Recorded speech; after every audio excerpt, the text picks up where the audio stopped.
Hello दोस्तों, मैं अमित कुमार एक बार फिर रे ऑप्टिक्स का भाग 2 समतल दर्पण से परावर्तन को लेकर हाजिर हूँ। देखिए, कल 8 पॉइंट तक हम लोग समतल दर्पण के बारे में पढ़ चुके थे। अब हम लोग 9वां पॉइंट से पढ़ते हैं। ठीक है, देखिए क्या दिया हुआ है। यदि वस्तु तथा दर्पण दोनों को विपरीत दिशा में, वस्तु तथा दर्पण, मान लीजिए यहाँ दर्पण है और ये आप है, वस्तु तथा दर्पण दोनों को एक दूसरे के विपरीत दिशा में, मतलब ये भी और ये भी दोनों को एक दूसरे के विपरीत दिशा में, मतलब दर्पण को भी लाया जाए और आप भी दर्पण की तरफ जाएं विपरीत दिशा में, ये इधर, तब क्या हो जाएगा, अगर x मीटर चलाया गया है, आप भी x मीटर ये भी x मीटर, तो टोटल हो जाएगा कितना, 3x मीटर। क्योंकि हम बताए थे कि ये रिलेटिव वेलोसिटी से लेता है। x कितना हो जाएगा, 2x, और एक x आपका प्रतिबिंब उसके अंदर जाएगा। किसके अंदर, दर्पण के अंदर। फील कीजिए। जब आप दर्पण की तरफ जाते थे तो दर्पण के अंदर से प्रतिबिंब आपके तरफ अप्रोच करता था। आप x, दर्पण की तरफ से प्रतिबिंब भी x, कितना होता था, प्रतिबिंब की डिस्टेंस कितना होता था, 2x। अब बताइए, आप तो जा ही रहे हैं दर्पण की तरफ, तो 2x प्रतिबिंब हो गया, और साथ ही साथ दर्पण को भी चला रहे हैं अपनी तरफ x, तो 2x प्रतिबिंब का और x इधर से, टोटल डिस्टेंस कितना हो गया, 3x हो गया। कितना हो गया, 3x। ये फीलिंग करने की चीज़ है। आप लोग घर में समतल दर्पण खासकर देखिएगा, अलमीरा होता है, गोदरेज जिसे बोलते हैं, उसमें शीशा लगा हुआ रहता है, उस पर चल के देखिए। ठीक है, हालांकि गोदरेज को तो आप चला नहीं पाइएगा क्योंकि घर में मार लगेगी अगर ये सब करने की कोशिश कीजिएगा तो। ठीक है, लेकिन जब करने की कोशिश कीजिएगा तो आप देखिएगा, अगर आप जाते हैं गोदरेज की तरफ जो शीशा लगा हुआ रहता है समतल दर्पण, ठीक है, तो उसमें अगर आप x डिस्टेंस चलते हैं तो x डिस्टेंस उधर से भी चलता है, टोटल 2x डिस्टेंस होता है। लेकिन अगर साथ ही साथ शीशा भी चलने लगे तो हो जाएगा 3x डिस्टेंस। लेकिन कब, जब दोनों विपरीत दिशा में चले तब। ठीक है, यह पॉइंट क्लियर। आगे देखिए, 10 नंबर पॉइंट में क्या है कि समतल दर्पण का फोकस। चूँकि समतल दर्पण कैसा होता है, ऐसा होता है। ठीक है, तो आप लोग देखते होंगे समतल दर्पण जब इस तरीके से रहेगा तो जाहिर सी बात है कि समतल दर्पण का जो फोकस है वो अनंत हो जाएगा। फोकस का मतलब क्या होता है, ये इस तरीके से ना, जैसे गोलीय दर्पण का फोकस कुछ ना कुछ होता है, किसी कांच से बनता है, तो ये रेडियस, इसका आधा फोकस। लेकिन ये क्या है, ये प्लेन है, प्लेन, तो इन्फिनाइट हो जाएगा, इससे क्या हो जाएगा, अनंत हो जाएगा। तो हम लोग क्या जान लिए कि समतल दर्पण की फोकस दूरी कितना होता है, अनंत। शक्ति कितना होता है, 0 हो जाएगा, क्योंकि फॉर्मूला क्या होता है, शक्ति पावर बराबर 1/f होता है। पावर बराबर क्या होता है, 1/f, 9th में पढ़े होंगे। तो पावर बराबर क्या हो जाएगा, 1 फोकस कितना है, अनंत। अब बताइए 0 हुआ कि नहीं हुआ, क्यों 0 हुआ, क्योंकि 1/∞ को हम लोग 0 बोलते हैं, 1/∞ को हम लोग क्या बोलते हैं, 0 बोलते हैं। तो याद कर लीजिए, समतल दर्पण की फोकस दूरी अनंत होता है, शक्ति क्या होता है, 0 होता है, आवर्धन 1 होता है। अब ये जानना है कि आवर्धन 1 कैसे होता है। देखिए, आवर्धन का फॉर्मूला क्या होता है, आप लोग जानते हैं, आवर्धन का फॉर्मूला होता है, आवर्धन बराबर होता है v/u, होता है कि नहीं होता है, v/u। ठीक है, आवर्धन का फॉर्मूला क्या होता है, v/u। और हम लोग क्या जानते हैं कि हमारा प्रतिबिंब समतल दर्पण में वस्तु के बराबर बनता है। पिछली क्लास में पढ़ाया गया था कि समतल दर्पण में प्रतिबिंब आभासी, जिसे काल्पनिक बोलते हैं, सीधा और वस्तु के बराबर बनता है। मतलब v का मान क्या हो गया, u के मान के बराबर है। मान लीजिए v x है और u भी x है। क्यों, क्योंकि v का मान u के बराबर होता है, v का मान u के बराबर होता है, कट के क्या हो गया, 1 हो गया, +1 होता है। तो याद रखिएगा कि आवर्धन +1 होता है, -1 नहीं, +1। ठीक है, क्योंकि आभासी को हम लोग प्लस से सूचित करते हैं। आप लोग याद रखिएगा, आभासी जिसे काल्पनिक बोलते हैं, प्लस से सूचित किया जाता है और वास्तविक को माइनस से सूचित किया जाता है। ठीक है, ये सब पॉइंट को न्यूमेरिकल बनाने में बहुत काम आता है। ठीक है, तो आवर्धन क्या हो गया, +1। कैसे हुआ, आवर्धन बराबर v/u होता है, दोनों का मान बराबर है, मतलब दोनों x हो गया, कट गया, कितना आ गया, 1। चूँकि काल्पनिक है, कैसा है, काल्पनिक है, तो काल्पनिक के लिए प्लस का यूज करते हैं, काल्पनिक के लिए किसका यूज करते हैं, प्लस का यूज करते हैं, यहाँ +1 हो गया। क्लियर। तो हम लोग क्या जान लिए कि समतल दर्पण का फोकस अनंत होता है, पावर 0 होता है और आवर्धन 1 होता है। क्लियर। चलिए अब आगे देखिए, ये वाला पॉइंट बहुत ज़्यादा इंपॉर्टेंट है, इसे न्यूमेरिकल पूछ देता है, ऑब्जेक्टिव के रूप में न्यूमेरिकल पूछ देता है। ठीक है, आगे देखिए क्या दिया हुआ है, पढ़िए। यदि दो समतल दर्पण थीटा कोण पर झुके हो तो उनके बीच रखी वस्तु के प्रतिबिंबों की संख्या निम्न प्रकार से की जाती है। कैसे? मतलब कि दो समतल दर्पण को किसी एंगल पे रखा जाए, एक नहीं दो समतल दर्पण को, तब पूछ रहा है कि कितना प्रतिबिंब बनेगा। ठीक है, चलिए A number, B number, C number लिखा हुआ है, आप लोग पढ़िए।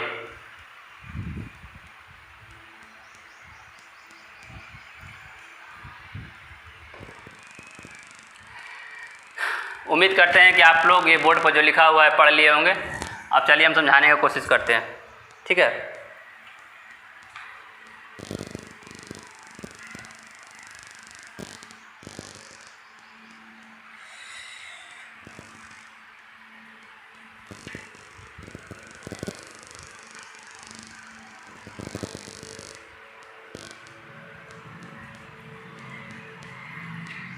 देखिए क्या बोल रहा है। यदि देखिए इस तरीके से बोल रहा है कि एक समतल दर्पण ऐसे है, इसको इस तरीके से थीटा एंगल से, मान लीजिए थीटा बराबर कितना है, कितना डिग्री मान लीजिए, 30 डिग्री मान लीजिए। कितना डिग्री? 30 डिग्री पे रखा हुआ है। क्या बोल रहा है कि यदि 360 बटा थीटा, 360 बटा थीटा एक सम संख्या हो, आएगा ही सम संख्या। 360 बटा 30 कितना आया? 12। 12 एक क्या है? सम संख्या है। 12 क्या है? एक सम संख्या है। जो संख्या 2 से कटे उसे सम संख्या कहते हैं, और जो संख्या 2 से नहीं कटे उसे हम लोग विषम संख्या कहते हैं। ठीक है ना, तो ये सम संख्या हो गया। तो प्रतिबिंबों के लिए क्या बोल रहा है, देखिए यदि 360 बटा थीटा एक सम संख्या हो, सम संख्या आ गया। ठीक है, तो प्रतिबिंबों की संख्या वस्तु की सभी स्थितियों में, ये पॉइंट मेन है, वस्तु की सभी स्थितियों के लिए क्या होता है? 360 बटा थीटा -1, मतलब 360 बटा थीटा का मान तो 12 आया। ठीक है, -1 मतलब 11 प्रतिबिंब बनेगा। जब दो इस तरीके से एक दर्पण है MN, अब एक दर्पण है MO, इस तरीके से दो दर्पण रखा हुआ है।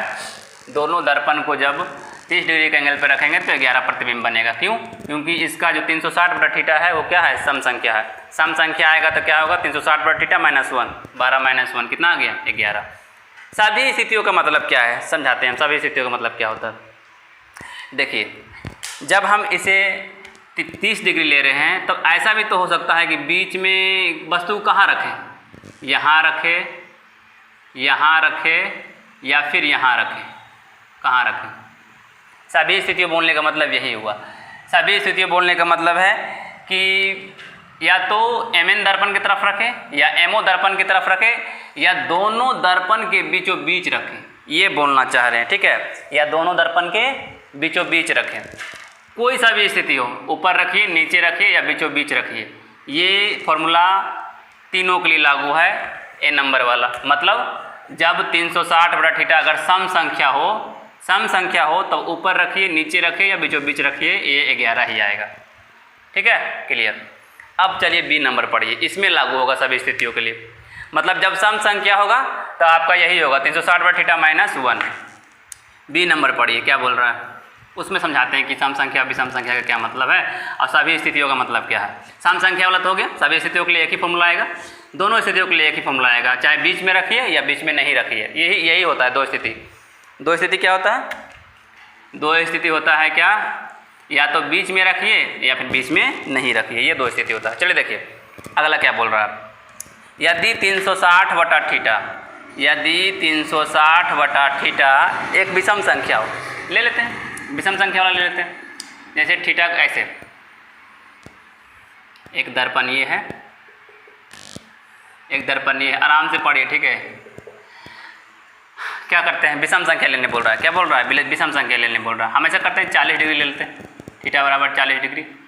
अगर हम थीटा बराबर 40 डिग्री लेते हैं तो जाहिर सी बात है कि विषम संख्या आ जाएगा।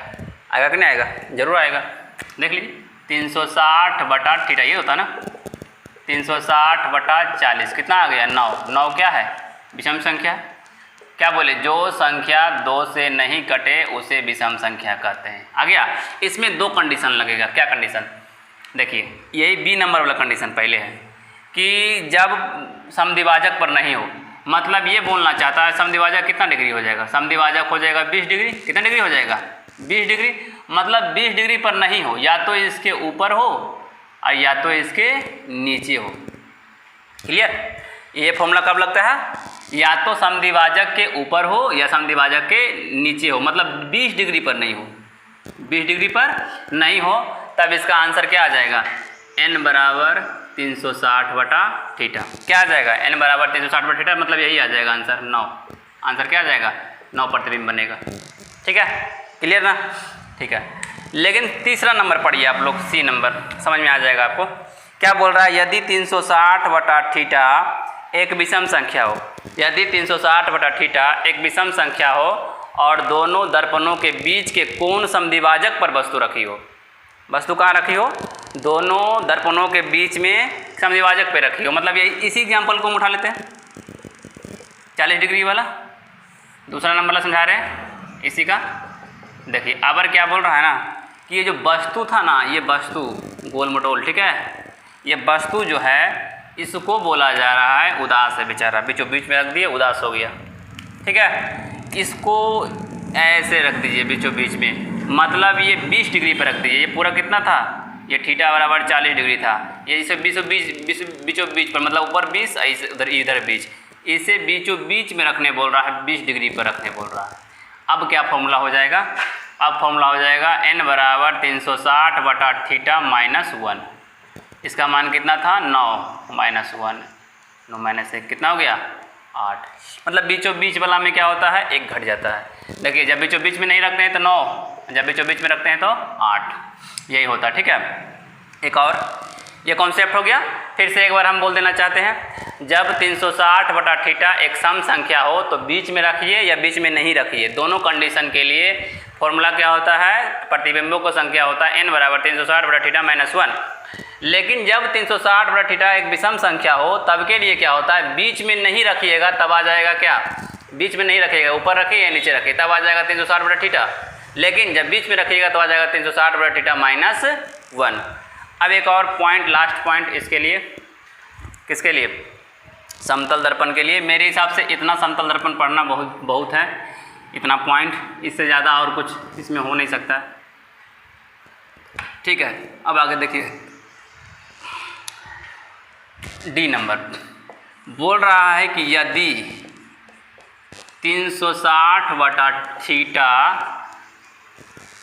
क्या हो, कोई पूर्णांक हो, पॉइंट वाला हो, क्या हो, भिन्न संख्या हो, पॉइंट हो, तब क्या हो जाएगा, हो ऐसे भी तो हो सकता है ना, 2.5 समथिंग ऐसा कुछ।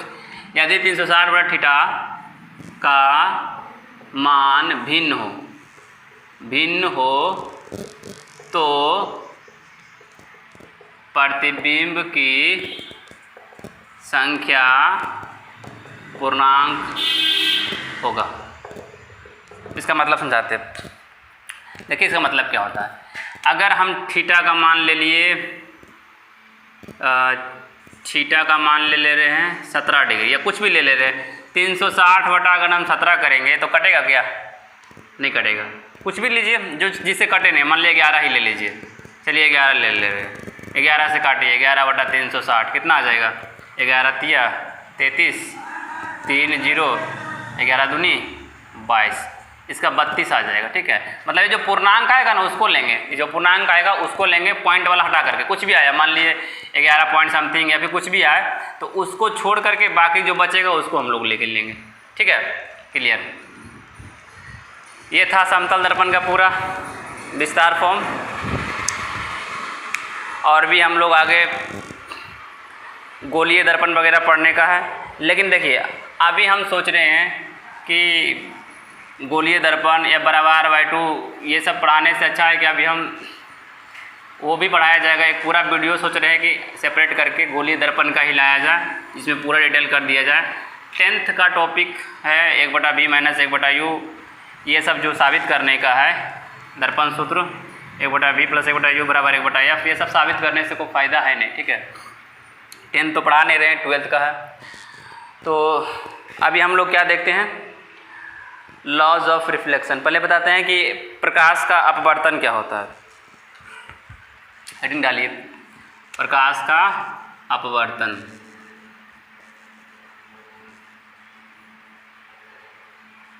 प्रकाश का अपवर्तन, refraction of light, refraction of light.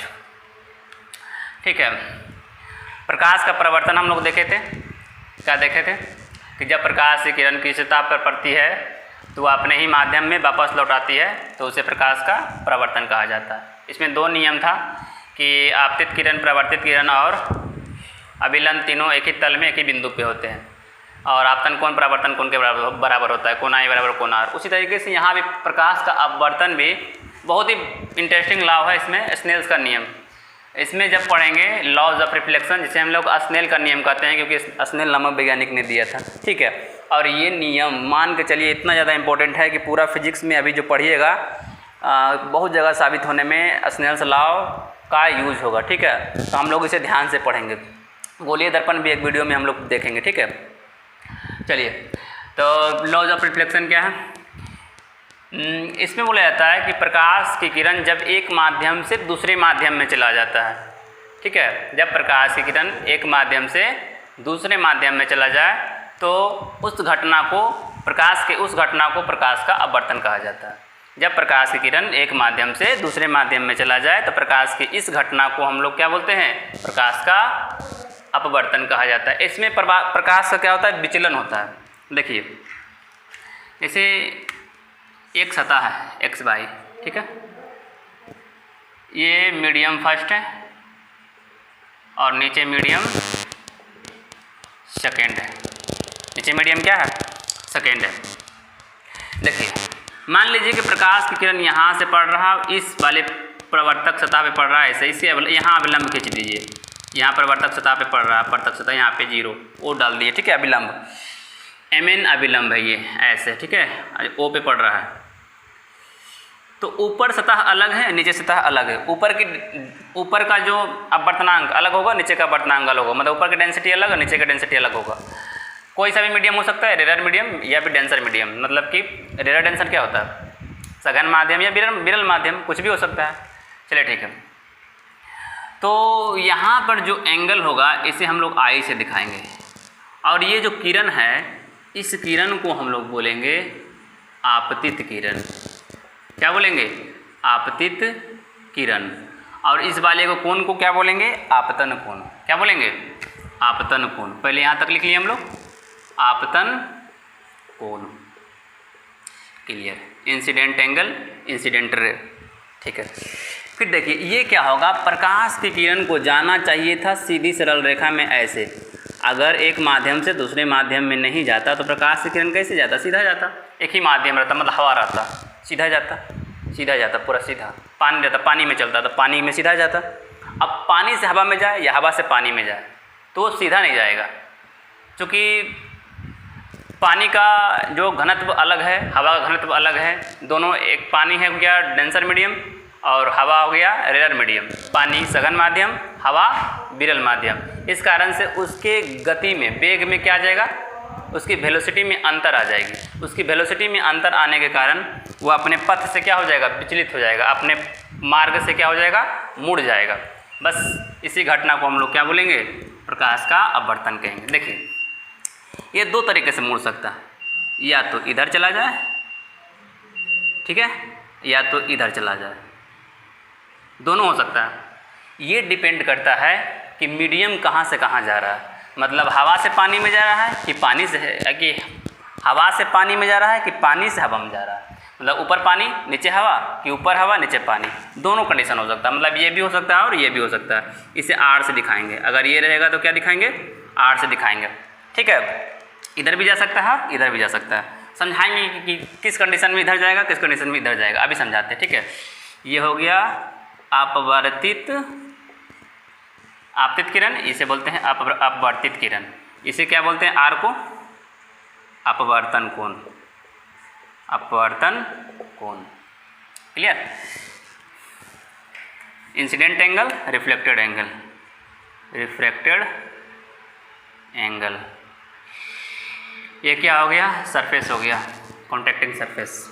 ये इंसिडेंट एंगल हो गया, इंसिडेंट एंगल। क्लियर? देखिए, अब किस में आई का मान ज़्यादा होगा, किस में आर का मान ज़्यादा होगा, ये अभी हम लोग देखते हैं। तो हम लोग हेडिंग क्या लगाए थे? प्रकाश का अपवर्तन। क्या लिखिएगा? कि प्रकाश की किरण एक माध्यम से जब दूसरे माध्यम में चला जाए तो उसे हम लोग बोलते हैं प्रकाश का अपवर्तन। क्लियर? चलिए, इतना समझने के बाद हम लोग आगे चलते हैं।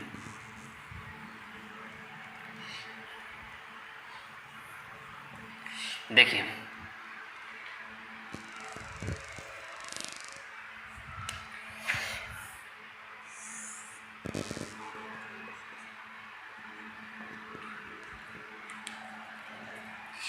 चलिए मानिए कि ऊपर हवा है, नीचे पानी है, इसका μ1 है, अपवर्तनांक इसका μ2। अपवर्तनांक को μ2 से दिखाते हैं, ठीक है, μ1 μ2 म्यू से दिखाते हैं। चलिए ठीक है,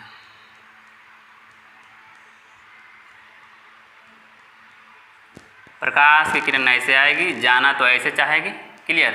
ये आई हो गया। अब बताइए किधर मुड़ेगा? जब यहाँ पानी रहेगा तो किधर मुड़ेगा? ये एक्स है, ये ए है, ये ओ है, ए डैश में जाना चाहिए लेकिन ए डैश में नहीं जाएगा। कहाँ जाएगा बताइए? जब प्रकाश की किरण हवा से पानी में जाएगा, हवा में क्या होता है? हवा में प्रकाश का वेग ज़्यादा होता है, पानी में प्रकाश का वेग क्या होता है? कम होता है। हवा में पानी प्रकाश का वेग लगभग होता है 2.99 गुने 10⁸ मीटर पर सेकेंड। हवा में प्रकाश का वेग लगभग 2.99 गुने 10⁸ मीटर पर सेकेंड होता है। और पानी में कितना होता है? खुद ही निकाल लीजिए, इसका क्या होता है पानी का? 2.25 गुने 10⁸ मीटर पर सेकेंड। मतलब पानी में प्रकाश का वेग कम है, हवा में प्रकाश का वेग ज़्यादा है। तो ये क्या हो जाएगा? अभिलंब की ओर मुड़ेगा। क्या होगा? अभिलंब की ओर मुड़ेगा। ऊपर वाले को हम लोग क्या बोल रहे हैं? इसे हवा क्या है? विरल माध्यम है। मतलब जिसमें प्रकाश का वेग ज़्यादा है वो हो गया विरल माध्यम, जिसमें प्रकाश का वेग कम है वो हो गया सघन माध्यम। ठीक है, सघन माध्यम का मतलब क्या होता है? जहाँ पर डेंसिटी ज़्यादा हो, घनत्व ज़्यादा हो। घनत्व बोलने का मतलब क्या हुआ कि नंबर ऑफ मॉलिक्यूल ज़्यादा हो, नंबर ऑफ मॉलिक्यूल ज़्यादा है। ऐसे भी देख रहे हवा क्या होता है? दूर दूर होते हैं, आयनिक बॉन्ड इनका बहुत दूर दूर होता है, आयनिक बॉन्ड, ठीक है, बहुत दूर दूर होता है, इसलिए कमज़ोर होता है। और पानी क्या है? पानी में जो है बॉन्ड नज़दीक हो, काफ़ी नज़दीक होते हैं, तो पानी का जो डेंसिटी है ज़्यादा है हवा से, इसलिए हवा सघन माध्यम और हवा विरल माध्यम और पानी सघन माध्यम होता है। तो पानी में प्रकाश का वेग कम और हवा में प्रकाश का वेग ज़्यादा। तो बोला जाता है, यहाँ पर क्या लिखिएगा, नोट लगा के लिखिए आप लोग, कि जब प्रकाश विरल माध्यम से सघन माध्यम की ओर जाती है, जब प्रकाश विरल माध्यम से सघन माध्यम की ओर जाती है, सघन माध्यम की ओर जाती है, तो वह क्या होती है? अभिलंब की ओर मुड़ जाती है। तो वह अभिलंब की ओर मुड़ जाती है। नोट लगा लिए ना? ठीक है, लिख लीजिए। क्या लिखिएगा? जब प्रकाश विरल माध्यम से सघन माध्यम की ओर जाती है तो वह अभिलंब की ओर मुड़ जाती है। क्लियर? क्या लिखें? जब प्रकाश विरल माध्यम से सघन माध्यम की ओर जाती है तो वह अभिलंब की ओर मुड़ जाती है। ऐसा इसलिए होता है क्योंकि हवा विरल माध्यम है, उसमें प्रकाश का वेग ज़्यादा होता है। पानी सघन माध्यम है, इसमें प्रकाश का वेग क्या होता है? कम होता है। इस कारण से यह अभिलंब की ओर मुड़ जाती है। ठीक है, अब देखिए नेक्स्ट समझिए। तो इसमें क्या हो जाएगा? आई का मान ज़्यादा होगा या आर का मान ज़्यादा होगा, ये भी जान लीजिए। नोट नंबर 1 हो गया। नोट नंबर 2 में क्या होगा? इसमें आपका आपतित किरण का मान ज़्यादा होगा, आपतित कोण का मान, आपतित नहीं, आपतन। इसमें क्या होगा? आपतन कोण का मान अपवर्तन कोण से ज़्यादा होगा। आपतन लिखिए, आपतन कोण का मान अपवर्तन कोण से ज़्यादा होगा। कोण आई का मान क्या होगा? कोण आर से ज़्यादा होगा। ऐसे भी देख रहे हैं ना, यहाँ पर क्या होगा? आई है। अब ये पूरा का पूरा क्या होना चाहिए? आई होना चाहिए। ये आई है तो ये भी आई, देखते होंगे ना ऐसे, ये आई तो ये भी आई, कट करते हैं तो ईर्षाभिमुख कोण, ये आई तो ये भी आई, ये देखिए कम गया ना, ये ऐसे इधर चला आया। ये आई है, ये आर है, कौन ज़्यादा है? आई ज़्यादा है आर से। क्लियर? यहाँ तक समझ में आ गया होगा कि जब विरल माध्यम से सघन माध्यम की ओर जाता है तो आपतन कोण का मान अपवर्तन कोण से ज़्यादा होता है, और क्या होता है, अभिलंब की ओर मुड़ जाता है। क्या होता है, अभिलंब की ओर मुड़ जाता है। अब देखिए यही रहने दीजिए। अभी फिर से अगर हम लोग यही देख ले, क्या ऊपर हवा और नीचे पानी, ठीक है, चलिए ठीक है, ऐसा ही था। नीचे क्या था, पानी था। अब वर्तनांक क्या है, μ2 है, ठीक है। क्या था कि ये ऐसे है, मानिए कि इधर से हवा जा रहा है, ऐसे प्रकाश का वेग ऐसे जा रहा है पानी से, ये पानी था, ये क्या था, पानी था। तो क्या हो जाएगा, जाना चाहिए इसको ऐसे, लेकिन क्या होगा, यह अभिलंब से दूर मुड़ जाएगा। ये अभिलंब हुआ, अभिलंब से क्या हो जाएगा, दूर मुड़ जाएगा, ठीक है। ए ओ ए डैश लेकिन चला जाएगा बी के पास, एक्स वाई, ठीक है, एक्स वाई तल है। तो ये सघन माध्यम था। सघन माध्यम से विरल माध्यम में जाएगा तो अभिलंब से दूर हो जाएगा। अब ये क्या हो गया, आर, ये क्या था, आई था। आप खुद ही देखिए, ये आई तो ये भी क्या, आई, तो क्या है, आर का मान आई से क्या है, ज़्यादा है ना। ये आई तो ये भी आई, तो आर का मान क्या हो गया, आई से ज़्यादा हो गया। तो इसमें पहला हेडिंग क्या हो गया कि अपवर्तन कोण का मान आपतन कोण से बड़ा होता है। अपवर्तन कोण का मान आपतन कोण से बड़ा होता है, मतलब कोण आर का मान कोण आई से ज़्यादा होगा। कोण आर का मान कोण आई से ज़्यादा होगा। क्लियर। दूसरा हेडिंग क्या लगाइएगा, लिखते जाइए पूरा। जब प्रकाश, क्या लिखिएगा, सघन माध्यम से विरल माध्यम की ओर जाती है, सघन माध्यम से विरल माध्यम की ओर जाती है, सघन माध्यम से विरल माध्यम की ओर जाती है, तो प्रकाश अभिलंब से दूर हट जाती है, अभिलंब से दूर हट जाती है। अभिलंब ये वाला हो गया। आप लोग बोलिएगा अभिलंब क्या है, ये जो किसी भी सरफेस है, एक्स वाई सरफेस है ना, किसी भी सरफेस पे ये लंबवत 90 डिग्री का जो बनाते हैं 90, ये लंबे परपेंडिकुलर डालते हैं, ये अभिलंब होता है। मान लीजिए अभिलंब क्या है, एम एन, ये एम एन अभिलंब है। अभिलंब से क्या हो रहा है, दूर हो रहा है। इसे जाना चाहिए ए डैश की तरफ, तो अभिलंब की ओर ना जाकर, एम की ओर ना जाके एम से दूर हो रहा है। एम से क्या हो रहा है, दूर हो रहा है। इसी को बोलते हैं। इसमें मतलब यहाँ पे दो चीज़ निकला, क्या कि जब पानी से हवा की ओर जाए, मतलब सघन से विरल की ओर जाए, तो प्रकाश क्या हो जाएगा, अभिलंब से दूर हट जाएगा, मतलब एम की ओर ना जाके एम से दूर हट जाएगा। इसमें अपवर्तन कोण का मान आपतन कोण से बड़ा होता है। आप ही देख रहे होंगे अभी, ठीक है। और क्या, ऐसा है नहीं कि हवा पानी में ही होगा, और भी सभी जगह पे हो सकता है। जैसे माध्यम और भी ले सकते हैं, कांच हो गया, पानी हो गया, बशर्ते कि जिसका माध्यम, एक माध्यम दूसरे माध्यम से क्या होना चाहिए, एक विरल होना चाहिए तो एक सघन होना चाहिए। अगली बार हम लोग कुछ लिखा देंगे कुछ पदार्थों का कि किसका कितना होता है, जिससे हमको याद रखने का हो जाएगा। जैसे पानी का कितना होता है 1.33 अपवर्तनांक होता है, हवा का 1 होता है। उस तरीके से हम लोग जानते हैं कि कांच का कितना होता है 1.5 होता है, फिर शहद का होता है, हीरा का होता है 2.42 होता है। इस तरीके से बहुत सारा पदार्थ का अगर हम लोग क्या करेंगे, रट लेंगे, तो हमें पता चल जाएगा कि कौन सा सघन माध्यम है और कौन सा विरल माध्यम है। क्योंकि सघन माध्यम का अपवर्तनांक ज़्यादा होगा और विरल माध्यम का अपवर्तनांक कम होगा। अगर हमें रटा हुआ रहेगा तो हमें पता चलेगा कि कौन सघन माध्यम है और कौन विरल माध्यम है।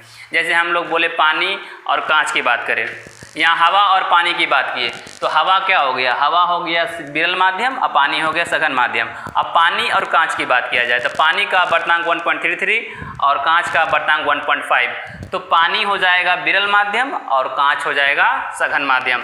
तो किसी भी सघन या विरल होने के लिए दो वस्तुओं के अपवर्तनांकों की तुलना करते हैं, ठीक है।